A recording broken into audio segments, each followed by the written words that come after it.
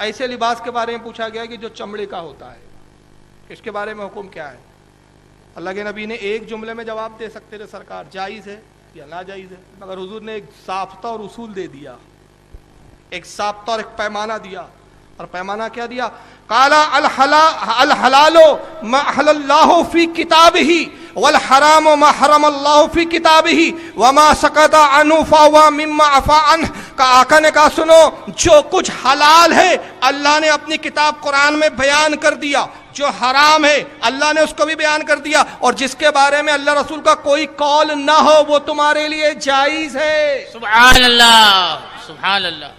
نبی نے منع نہ کیا ہو تو جائز، اللہ نے منع نہ کیا ہو تو جائز. تو وہاں بھی جائز تو قرآن میں موجود، ناجائز بھی موجود. تو میلاد کو ناجائز کہہ رہا ہے تو بتا قرآن میں میلاد کا ناجائز لکھا ہے، بتا رسول نے کب ناجائز کہا. تو جس کو نبی نے ناجائز نہیں کہا تو ناجائز کہہ کے ایک شریعت گڑھ رہا ہے. بے شک بے شک. شریعت کا موجد تو تو ہے، شریعت تو تو گڑھ رہا ہے، سب سے بڑا بدعتی تو تو ہوا. ہم سے پوچھتے ثبوت دو. ابے رسول نے کہا ہے کہ جس چیز کا حکم موجود نہ ہو، جس کے بارے میں اللہ رسول کی زبان خاموش ہو، اللہ زبان سے پاک ہے، میں رسول کی طرف نسبت کر رہا ہوں، رسول کی زبان خاموش ہو، کتاب اللہ خاموش ہو، جس بارے میں کوئی حکم نہ ہو وہ تمہارے لیے جائز ہے، اس کو کوئی ناجائز نہیں کہہ سکتا.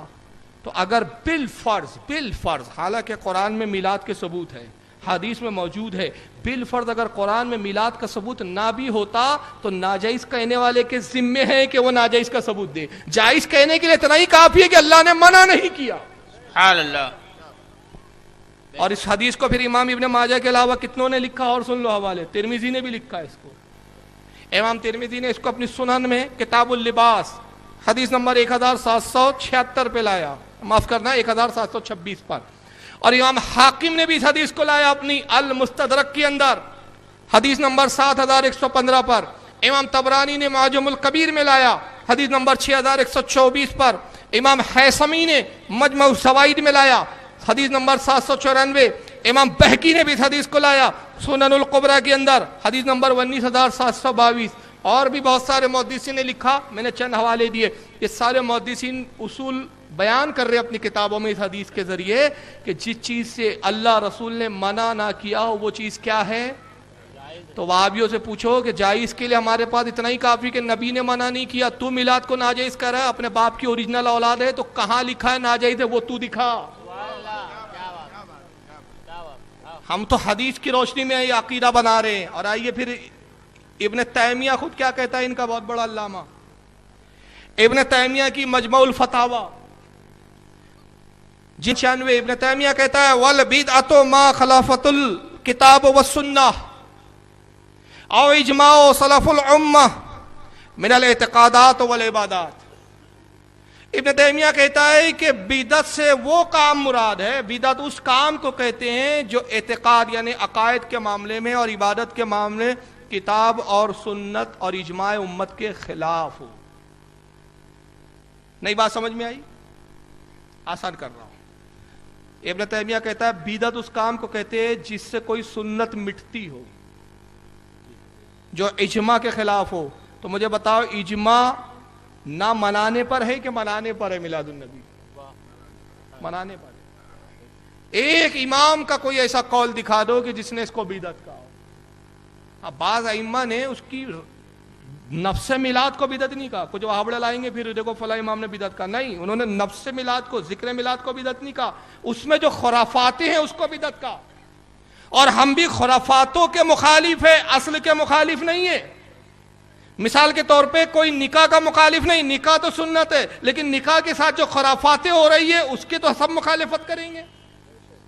تو اگر میلاد کے ساتھ کوئی ڈانس ہو رہا ہے ہم مخالفت کریں گے، میلاد کے ساتھ کوئی ڈھول بجا رہا ہے مخالفت کریں گے، سما ہو رہی ہے، قوالیاں ہو رہی ہے، موسیقی بجائی جا رہی ہے، لڑکے ناچ رہے ہیں، تھرک رہے، ہم اس کی مخالفت کریں گے. مگر جہاں تک ذکر مصطفیٰ ہے، میلاد مصطفیٰ ہے، اس کی مخالفت اس کو بدعت نہیں کہا جائے گا. کیوں؟ وہ کسی سنت سے ٹکرا نہیں رہی ہے. تو نبی نے اپنا میلاد خود بیان کیا، تو اب حضور نے بیان کیا یہ سنت سے ثابت ہے تو ہم تو سنت پر عمل کر رہے ہیں. ہمارا میلاد منانا کسی حدیث سے ٹکرا نہیں رہا. تو جب تک کسی حدیث سے نہ ٹکرائے، اجماع سے نہ ٹکرائے، کتاب اللہ سے نہ ٹکرائے، تب تک وہ کام بدعت نہیں ہو سکتا. یہ ابن تیمیہ ان کے گھر کا کہہ رہا ہے. اور آئیے ان کے گھر کا تھوڑا سا ایک تضاد دکھاتا ہوں. ایک صاحب نے کہا بیچ میں, کسی نے مجھے ویڈیو بھیجا اندور سے ہی,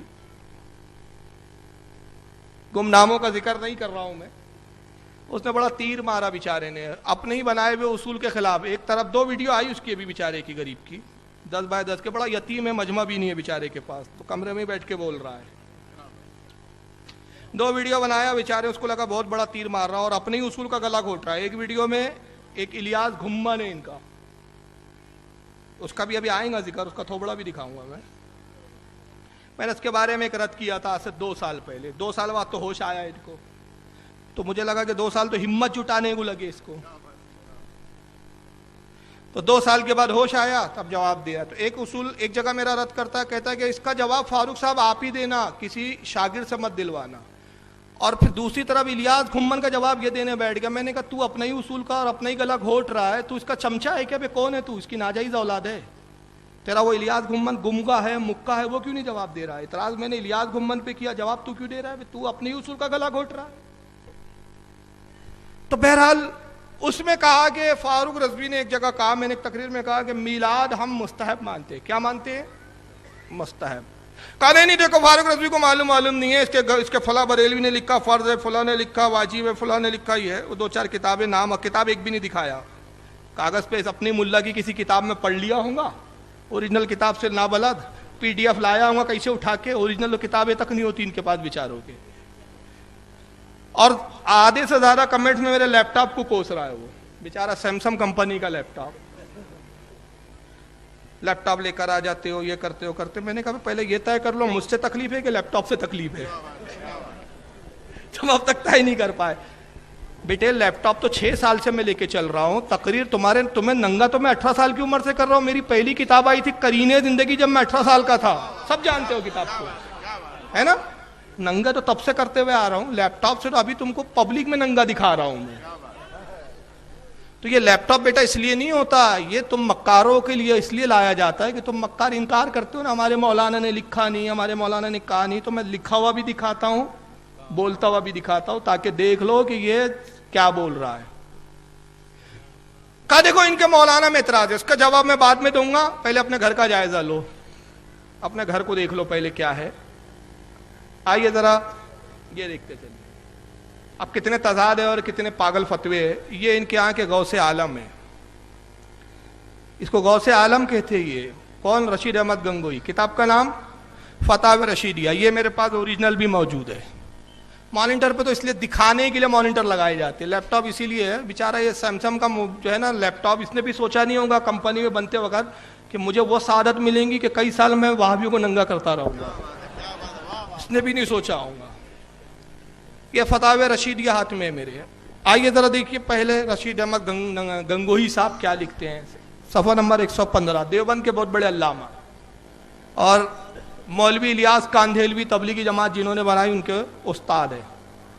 ان سے ایک سوال ہوا کہ مولود شریف, مولود یعنی میلاد النبی کو ہی بولتے ہیں, مولود شریف اور عرس کے جس میں کوئی بات خلاف شرع نہ ہو, جیسا کہ حضرت شاہ عبدالعزیز رحمت اللہ علیہ کیا کرتے تھے, آپ کے نزدیک جائز ہے یا نہیں؟ اور شاہ صاحب واقعی مولود اور عرس کرتے تھے یا نہیں؟ 3 سوال ہے, پہلا سن لیجئے. یہ اتنا پیدل تھا یہ علم سے یہ رشید احمد گنگوئی, سوال کچھ ہوتا تھا جواب کچھ دیتا تھا. اور اس کے تو کئی سوال کے جواب ایسے کہ ہنسی آتی ہے. اس سے ایک سوال کسی نے پوچھا تھا ایک زمانے میں کہ نوٹ پر تصویر چھپی ہے ملکہ وکٹوریہ کی, اس کا استعمال کرنا جائز ہے نہیں. 1 صفحے کا سوال ہے پورا. کتنا سوال کتنا ہے؟ 1 صفحے کا, کہ بھئی یہ نوٹ کا استعمال کا کیا حکم ہے, اس پہ زکوٰۃ دینے کا کیا حکم ہے, جیب میں رکھنے کا کیا حکم ہے, اس پہ نماز ہوں گی یا نہیں ہوں گی, گھر میں کھلا ہو تو کیا حکم ہے, کیا وہ حدیث پر صادق آتی ہے کہ جہاں تصویر ہو جاندار کی فرشتے نہیں آتے. سارے سوالات. جواب کتنا معلوم ہے؟ عادل ہے ان کا. فقیر کو تحقیق نہیں, فقط بندہ عبدالرشید گنگوئی. سوال کرنے والا بھی کوس رہا ہوں کہ دلت درم منوج کے پاس پوچھ لیا, کچھ بھی نہیں معلوم اس کو. اور اعلیٰ سے جب پوچھا گیا تو پوری ایک کتاب ہی لکھ ڈالی اس پر. اور عرب کے 37 علماء کی تصدیقات ہے اس کے اوپر. سبحان اللہ. اب 3 سوال ہوئے کہ میلاد شریف اور عرس منانا کیسا. پہلا سوال کیا ہے؟ میلاد منانا کیسا. دوسرا سوال کہ شاہ عبد العزیز محدث دہلوی مناتے تھے، کون تھے یہ؟ شاہ ولی اللہ صاحب کے صاحبزادے تھے اور اپنے صدی کے مجدد تھے.